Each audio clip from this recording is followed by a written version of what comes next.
뉴스 소비에 있어서 모바일 인터넷의 비중이 크게 높아졌습니다. 온라인 뉴스 소비자의 80% 가까이가 포털을 통해 뉴스를 접한다고 하는데 모바일과 포털의 매체 속성상 쉽게 눈이 가고 쉽게 읽히는 뉴스가 아무래도 많이 선택되다 보니 미디어 기업들의 뉴스 생산 전략은 보다 연성화된 뉴스, 값싸게 만들 수 있고 선정적인 뉴스로 향하게 됩니다. 이런 환경에서 양적으로 가장 많이 늘어난 게 연예 뉴스라고 할 수 있는데 문제는 질적으로 오히려 퇴보한 측면도 있어서 이에 대해 생각해 볼 필요가 있습니다. 우선 뉴스 가치가 떨어지는 경우가 많습니다. 예컨대 새로 개봉하는 영화나 방송 프로그램을 홍보하기 위한 기사는 거의 회사의 보도자료 수준인 것이 많고 연예인의 공항 패션을 다룬 뉴스는 패션 관련 마케팅 목적 외에 뉴스 소비자에게 어떤 유익한 정보를 주는지 도무지 알 수가 없습니다. 적어도 뉴스를 통해 무언가 의미 있고 새로운 정보를 준다든지 어떤 현상을 이해하기 쉽도록 해설해 준다든지 앞으로의 일을 예측하거나 해석할 수 있는 틀을 제공해 준다면 뉴스 가치가 있는 좋은 보도가 아닐까 생각합니다.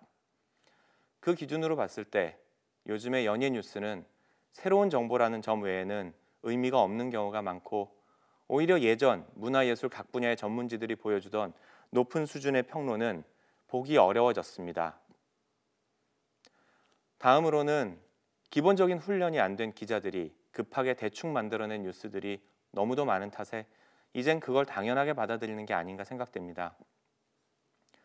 뉴스의 온라인 댓글 중 연예 뉴스에 대해서는 다른 분야의 뉴스보다 비판이 훨씬 관대한 경향을 볼 수 있습니다. 이건 기대 수준이 낮다는 뜻으로 해석할 수 있는데 어찌 보면 더 위험한 현상이라고 볼 수도 있습니다. 마지막으로는 취재 없는 뉴스가 많습니다. 연예기획사의 시각으로 배포하는 보도자료를 뼈대로 취재 없이 보도하거나 취재한 것처럼 꾸며서 만든 뉴스가 많습니다. 물론 저가의 다량의 뉴스를 만들고자 하는 구조적인 문제겠지만 어쨌든 취재 없는 좋은 뉴스란 불가능에 가깝습니다. 그런 측면에서 저는 유명인의 사생활을 탐사해서 보도하는 매체를 좋아하는 건 아니지만 그들의 취재 노력과 능력은 매우 높이 평가합니다.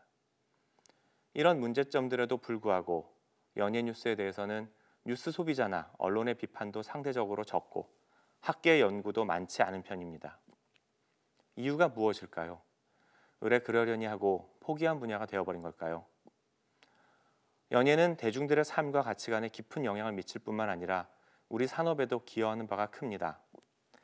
게다가 청소년들에게 미치는 영향은 더욱 큽니다.